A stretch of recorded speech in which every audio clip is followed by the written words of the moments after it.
22 मार्च से चैत्र नवरात्र की शुरुआत हो गई है। नवरात्र का हर दिन माँ दुर्गा के विभिन्न 9 स्वरूपों में से किसी न किसी एक रूप में संबंध रखता है। नवरात्र पूरे विधि विधान से माँ दुर्गा के 9 रूपों की पूजा की जाती है। इसी क्रम में नवरात्र का चौथा दिन माँ कुष्मांडा को समर्पित है। कुष्मांडा स्वरूप की पूजा साधना करने पर साधक के जीवन से जुड़े सभी कष्ट दूर हो जाते हैं। देवी कुष्मांडा की पूजा विधि, शुभ मुहूर्त और धार्मिक लाभ के बारे में आपको डिटेल में बताएंगे। तो सबसे पहले आपको बताते हैं कि कैसा है कुष्मांडा का स्वरूप। माँ कुष्मांडा के स्वरूप को 8 भुजाओं वाला माना जाता है। माँ कुष्मांडा के हाथों में कमंडल, धनुष, कमल, पुष्प, अमृत कलश, गदा व चक्र सुशोभित है। इसके साथ ही माँ जपमाला रखती हैं। माँ सिंह की सवारी करती हैं। मान्यता अनुसार देवी कुष्मांडा का रोग दूर करने वाली देवी भी कहा जाता है। खुश होने पर वे भक्तों को यश, बल और धन से समृद्ध कर देती हैं।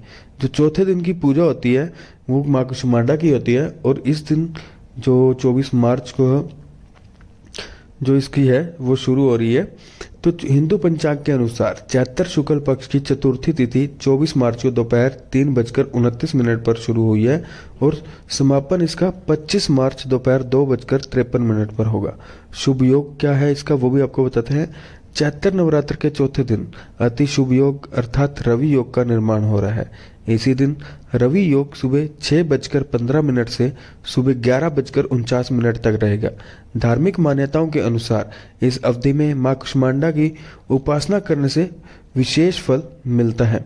तो माँ कुष्मांडा की पूजा विधि क्या है इसके बारे में भी आपको बताते हैं। नवरात्र के चौथे दिन देवी कुष्मांडा का आशीर्वाद पाने के लिए सबसे पहले ब्रह्म मुहूर्त में उठें और स्नान आदि के बाद उगते हुए सूर्य को अर्घ्य दें। फिर इसके बाद मां कुष्मांडा की तस्वीर एक चौकी के ईशान कोण में स्थापित करें। चौकी पर लाल रंग का कपड़ा बिछाएं और गंगा जल से पवित्र करें।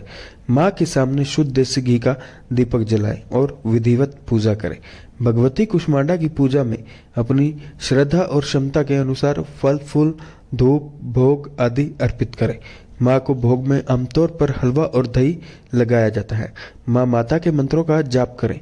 पूजा का पुण्यफल पाने के लिए अंत में देवी भगवती की आरती करें और सभी को प्रसाद बांटने के साथ बाद में समय भी ग्रहण करें।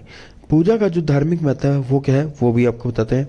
हिंदू धार्मिक मान्यता के अनुसार कुष्मांडा माता की साधना से साधक के भीतर जीवन शक्ति का संचार होता है। माँ इस पावन स्वरूप की साधना करने से साधक हमेशा निरोगी बना रहता है। उसकी आयु में वृद्धि होती है। धन्यवाद।